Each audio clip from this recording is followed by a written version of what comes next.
집값 보면서 숨이 턱 막히는 순간이 있습니다. 내가 열심히 살아온 시간이 한 번에 무너지는 기분이 듭니다. 월급은 올랐는데 집값은 그보다 더 멀리 뛰어가 버립니다. 그래서 어떤 분들은 그냥 포기 선언부터 합니다. 한 달에 100만 원 모아서는 몇십 년 걸린다. 그러니 나는 못 산다. 이렇게 말이 끝나버립니다. 그런데요, 그 말이 내 인생을 진짜로 끝내버립니다. 집은 원래 그렇게 사는 구조가 아닙니다. 월급만 모아서 사라고 만든 게임이 아닙니다. 그걸 모르면 평생 계산만 하다가 끝납니다. 계산은 맞을 수 있지만 인생은 계산대로만 흘러가지 않습니다. 집값을 따라잡는 방법은 하나입니다. 희생으로 눈덩이를 만들고 안목으로 눈밭을 찾아 굴리는 겁니다. 이 순서가 바뀌면 안 됩니다. 눈덩이를 만들지 못한 사람이 어디에 굴릴지부터 찾으면 망합니다. 반대로 눈덩이만 만들고 굴리지 못하면 평생 손만 시렵습니다. 집값은 결국 돈의 흐름이 몰리는 곳에서 생깁니다. 사람이 몰리고 일자리가 몰리고 교통이 연결되고 시간이 단축되는 곳으로 돈이 흘러갑니다. 그래서 집값이 오릅니다. 그러면 우리는 질문을 바꿔야 합니다. 어떻게 하면 내 돈도 그 흐름 위에 올라탈 수 있을까? 어떻게 하면 내 돈도 눈밭으로 굴러갈 수 있을까? 여기서 많은 분들이 한 번 더 좌절합니다. 나는 종잣돈이 없다. 나는 시작이 늦었다. 나는 가족도 있고 지출도 많다. 맞습니다. 그래서 더더욱 순서가 중요합니다. 먼저 희생으로 눈덩이를 만들어야 합니다. 이 희생은 평생 하라는 뜻이 아닙니다. 기간을 정해서 목적을 정해서 딱 그 시간만 버티는 겁니다. 집을 사기 위한 희생은 감정이 아니라 시스템으로 해야 합니다. 의지로 하다가 무너지는 분들이 너무 많습니다. 시스템으로 하면 됩니다. 첫 번째, 돈이 남으면 모으겠다는 생각부터 버리셔야 합니다. 남는 돈은 원래 없습니다. 남기도록 설계해야 남습니다.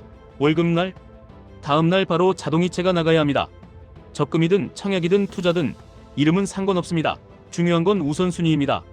집을 살 생각이면 집과 관련된 돈 흐름이 내 통장에서 가장 먼저 나가야 합니다. 이게 안 되면 아무리 큰 돈을 벌어도 집은 멀어집니다. 두 번째, 지출을 줄이는 건 불편함을 참는 게 아니라 비싼 자유를 잠깐 내려놓는 겁니다. 혼자 사는 자유, 새 폰을 바꾸는 자유, 차를 자주 바꾸는 자유. 그 자유는 멋져 보이지만 가격표가 붙어 있습니다. 그 가격표가 바로 내 집의 거리입니다. 같은 월세라도 선택이 갈립니다. 혼자 넓게 살 것인가, 함께 좁게 살 것인가, 새 것을 계속 살 것인가, 오래 쓸 것인가. 이건 취향 문제가 아니라 목표의 문제입니다. 목표가 집이면 취향은 잠시 뒤로 가야 합니다. 세 번째, 큰 지출을 끊어야 합니다. 작은 커피를 줄이는 얘기가 아닙니다. 큰 지출이 새는 구멍을 막으셔야 합니다. 휴대폰 교체 주기, 자동차 유지비, 보험 구조, 고정구독, 외식 패턴. 이 네 가지가 집을 멀게 합니다. 특히 자동차는 조용히 가계부를 파먹습니다. 월 납입금만 보지 마시고 보험, 기름, 정비, 세금, 감가까지 전부 합쳐서 보셔야 합니다. 한 번만 냉정하게 계산해 보시면 집이 멀어진 이유가 숫자로 보입니다. 여기까지가 눈덩이를 만드는 과정입니다. 손이 시립니다. 체면이 상할 때도 있습니다. 주변과 비교하면 우울해집니다. 그런데 2단계에서 중요한 건 남이 나를 평가하는 기준이 아니라 내가 내 가족의 미래를 확보하는 기준입니다. 겉으로 반짝이는 소비는 남이 칭찬해주는 대신 내 미래를 담보로 잡습니다. 그래서 희생은 내가 손해보는 게 아니라 내 미래를 사는 행위입니다. 그 다음이 안목입니다. 여기서부터 진짜가 갈립니다. 눈덩이를 만들었으면 어디로 굴릴지 선택해야 합니다. 많은 분들이 부동산에서 그걸 찾으려 합니다. 어떤 지역이 오를까, 어느 단지가 뜰까, 발품이 필요합니다. 맞습니다. 하지만 현실적으로 모두가 매주 현장을 다닐 수는 없습니다. 시간도 체력도 다릅니다. 그래서 투자라는 도구가 들어옵니다. 투자라는 건 결국 돈의 흐름에 내 눈덩이를 올려놓는 방법입니다. 그리고 그 흐름이 가장 강한 곳 중 하나가 미국의 기술 성장 흐름입니다. 여기서 자연스럽게 QQQ가 등장합니다. QQQ는 나스닥 100이라는 큰 흐름을 따라갑니다. 그 안에는 세계에서 가장 강한 현금 흐름을 가진 기업들이 들어있습니다. 물론 구성은 바뀌고 시장은 흔들립니다. 하지만 큰 흐름은 사람들의 생활과 산업의 방향을 따라갑니다. 사람들이 스마트폰을 쓰고 클라우드를 쓰고 인공지능을 쓰고 반도체를 쓰고 전자상거래를 쓰는 한 그 흐름은 완전히 꺼지기 어렵습니다. 그래서 장기적으로는 우상향 가능성이 높다고 보는 겁니다. 다만 문제는 속도입니다.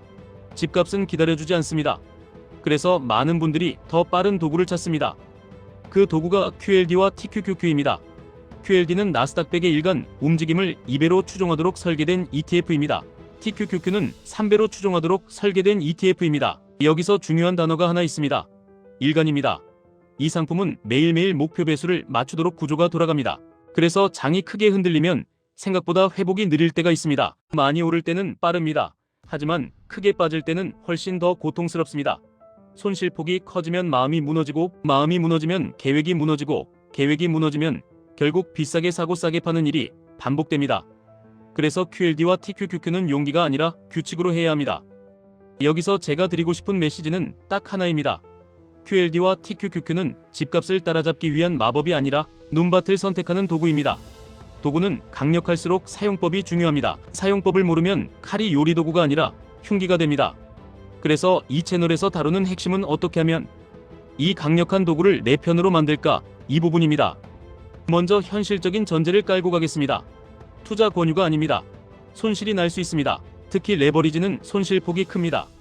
그래서 생활비와 비상금이 안정되지 않았다면 레버리지를 먼저 잡으면 안 됩니다. 비상금은 최소 몇 달은 있어야 합니다. 갑자기 병원비가 나오고 부모님 일이 생기고 자녀 교육비가 몰리고 직장 상황이 변할 수 있습니다. 그때 투자금을 건드리면 계획이 깨집니다. 계획이 깨지면 멘탈이 깨지고, 멘탈이 깨지면 시장에서 가장 비싼 수업료를 냅니다. 그 다음 레버리지 비중은 작게 시작해야 합니다. 욕심이 먼저 나오면 끝이 좋지 않습니다. 처음부터 TQQQ로 달리면 조정 한 번에 손이 풀립니다. 그래서 저는 순서를 권합니다. 먼저 QQQ로 흐름을 이해합니다. 그 다음 QLD로 손에 익힙니다. 그 다음에야 TQQQ를 검토합니다. 이게 겁이 많아서가 아닙니다. 오래 살아남기 위해서입니다.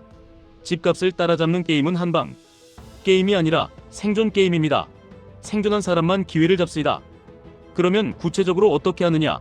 방법은 생각보다 단순합니다. 핵심은 두 가지입니다. 정해진 돈을 정해진 규칙으로 넣고, 정해진 기준으로 멈추고, 다시 정해진 기준으로 나눠서 넣는 겁니다. 이 세 줄만 지키면 됩니다. 복잡한 예측은 필요 없습니다. 예측하려고 하면 뉴스에 흔들리고, 사람 말에 흔들리고, 결국 계획이 흔들립니다. 첫째, 돈을 넣는 방식은 자동으로 가야 합니다. 매달 일정 금액을 QQQ나 QLD에 먼저 넣습니다. 이건 눈덩이를 굴리는 기본 힘입니다. 여기에 TQQQ는 양념처럼 붙입니다. 시장이 좋아 보인다고 전부 TQQQ로 몰면 결국 한 번의 급락이 몇 년의 시간을 빼앗습니다. 집값과의 거리에서 가장 무서운 건 손실보다 시간 손실입니다. 시간이 사라지면 다시 회복할 기회도 사라집니다.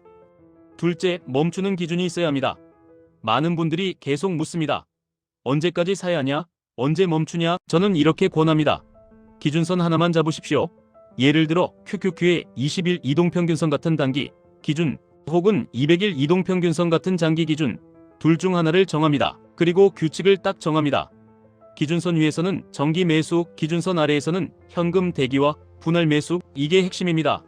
왜냐하면 레버리지는 내려갈 때 너무 빠르기 때문입니다. 내려갈 때 멈출 줄 알아야 합니다. 셋째, 나눠서 넣는 방식은 숫자를 정해 놓아야 합니다.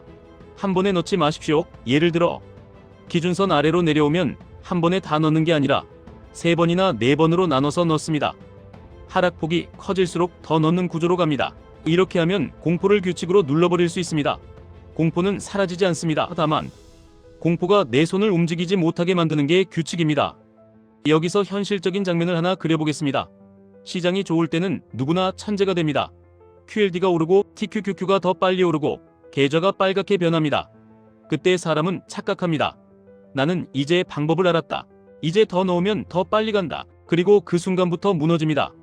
왜냐하면 시장은 항상 한 번씩 고통을 줍니다. 그 고통은 필수 과정입니다. 그때 내가 가지고 있는 게 확신이 아니라 규칙이면 살아남습니다. 확신은 흔들리지만 규칙은 남습니다. 그럼 예상 질문이 나옵니다. 지금 들어가도 늦지 않냐? 지금이 꼭대기 아니냐? 답은 한 문장입니다. 타이밍을 맞추려는 순간부터 늦습니다. 대신 규칙을 만들면 언제든 시작할 수 있습니다. 다만 시작을 어떻게 하느냐가 중요합니다. 처음부터 크게 들어가지 마십시오. 처음은 작게, 꾸준히, 그리고 내려오면 더 나눠서, 이 방식으로 갑니다. 집을 사는 것도 똑같습니다. 처음부터 강남을 노리면 늦습니다. 내 형편에 맞는 출발점을 잡고 그 안에서 상승 흐름을 타고 갈아타는 겁니다. 투자도 똑같습니다. 내 멘탈과 내 현금 흐름에 맞는 출발점을 잡아야 합니다. 또 이런 질문이 나옵니다. 레버리지는 결국 위험한 거 아니냐? 맞습니다. 위험합니다. 그래서 비중이 생명입니다. 생활이 흔들리는 비중이면 안 됩니다. 잠을 못 자는 비중이면 안 됩니다. 가족에게 짜증이 늘어나는 비중이면 안 됩니다. 그건 투자가 아니라 도박입니다. 반대로 내가 감당 가능한 비중으로 정해진 규칙으로 장기 흐름을 타면 레버리지는 속도를 올려주는 도구가 될 수 있습니다. 속도는 좋은데 방향이 맞아야 합니다. 방향은 결국 돈의 흐름입니다. 그러면 돈의 흐름을 어떻게 보느냐? 여기서 안목이 들어옵니다. 안목은 재능이 아니라 반복입니다. 똑같은 화면을 계속 보면서 왜 오르는지, 왜 빠지는지, 무엇에 반응하는지, 내 돈이 어디에 연결되어 있는지 이걸 익히는 겁니다. 처음에는 어렵습니다. 하지만 평생 부동산만 보던 분들도 몇 달만 제대로 보면 흐름이 보이기 시작합니다. 금리, 달러 실적, 유동성 이런 단어들이 뉴스가 아니라 내 돈의 언어로 바뀝니다. 그 순간부터 투자는 공포가 아니라 관리가 됩니다. 그리고 여기서 가장 큰 착각 하나를 깨야 합니다. QLD와 TQQQ는 단기간에 돈을 벌어주는 복권이 아닙니다. 이건 장기 흐름 위에서 눈덩이를 굴리는 장비입니다. 장비는 길게 쓸수록 가치가 커집니다. 그래서 중요한 건 하루 수익이 아니라 몇 년 동안 규칙을 지켜낸 기록입니다. 집을 따라잡는 사람은 하루에 1,000만 원 버는 사람이 아니라 10년 동안 규칙을 어기지 않은 사람입니다. 여기서 집과 연결을 다시 꽉 잡겠습니다. 집을 사려면 결국 목돈이 필요합니다. 그 목돈은 두 군데에서 나옵니다. 하나는 희생으로 만든 저축입니다. 다른 하나는 안목으로 만든 수익입니다. 저축만으로는 시간이 너무 걸립니다. 수익만 노리면 위험이 너무 큽니다. 그래서 둘을 같이 가야 합니다. 희생으로 바닥을 만들고 안목으로 가속을 붙이는 겁니다. 이게 현실적입니다. 현실적인 운영 예시를 말씀드리겠습니다. 월급에서 먼저 고정저축이 빠져나갑니다. 청약이든 예금이든 상관없습니다. 그리고 투자 몫이 따로 정해져 있습니다. 투자 몫은 기본은 QQQ나 QLD로 갑니다. TQQQ는 조건부로만 갑니다. 조건은 간단합니다. 시장이 기준선 위에서 안정적일 때만, 그리고 비중은 작게, 이렇게 갑니다. 반대로 시장이 기준선 아래로 내려오면 TQQQ는 욕심을 죽이고 현금을 모읍니다. 그리고 더 내려오면 그때 분할로 들어갑니다. 이게 어렵게 들리지만 한 줄 규칙으로 만들면 됩니다. 기준선 위에서는 정기 매수, 기준선 아래에서는 분할 매수, 이 한 줄이면 됩니다. 수익이 났을 때는 어떻게 하느냐? 이 부분에서 또 갈립니다. 많은 분들이 수익이 나면 더 욕심을 냅니다. 하지만 집을 목표로 잡은 사람은 수익이 났을 때 일부를 목표로 옮겨야 합니다. 예를 들어 일정 수익이 쌓이면 일부는 현금화해서 종잣돈 계좌로 이동합니다. 일부는 변동성이 낮은 자산으로 옮깁니다. 그래야 실제로 집을 향해 전진합니다. 계좌가 커지는 것과 집이 가까워지는 것은 다를 수 있습니다. 계좌는 커졌는데 다시 한번 폭락에 맞고 원점으로 돌아가면 시간만 잃습니다. 그래서 수익을 목표로 환승시키는 습관이 필요합니다. 여기서 마음이 불편해지는 지점이 있습니다. 이렇게까지 해야 하냐? 이렇게까지 아껴야 하냐? 이렇게까지 공부해야 하냐? 솔직히 말씀드리겠습니다. 집을 따라잡는다는 건 원래 이렇게까지 하는 겁니다. 다 누리곤 다 편하게 살고 다 최신으로 바꾸면서 집은 따라잡고 싶다. 이건 두 마리 토끼를 동시에 잡겠다는 말인데 대부분은 두 마리 다 놓칩니다. 반대로 몇 년만 딱 희생하고 그동안 안목을 키워서 흐름 위에 올라타면 그 다음부터는 숨이 트입니다. 그때부터는 희생이 줄어듭니다. 왜냐하면 돈이 돈을 도와주기 시작하기 때문입니다. 마지막으로 가장 중요한 말을 드리겠습니다. 집값을 따라잡는 핵심은 용기가 아니라 방향입니다. 방향은 돈의 흐름이고 그 흐름을 따라가는 도구 중 하나가 QLD와 TQQQ입니다. 하지만 도구는 어디까지나 도구입니다. 눈덩이를 먼저 만들지 않으면 도구가 나를 부숩니다. 안목을 키우지 않으면 도구가 나를 속입니다. 그래서 오늘 결론은 이겁니다. 희생으로 눈덩이를 만들고 안목으로 눈밭을 찾아 굴리십시오. 그리고 그 과정을 시스템으로 만드십시오. 자동이체로 시작하고 기준선으로 멈추고 분할로 들어가고 수익 일부를 목표로 옮기십시오. 오늘 영상은 투자 권유가 아닙니다. 다만 포기라는 말로 내 인생을 닫아버리지 마시라는 말씀입니다.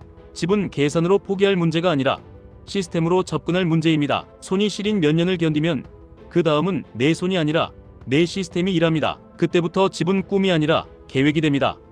그리고 그 계획을 움직이는 연료가 바로 여러분이 만든 희생과 여러분이 키운 안목입니다.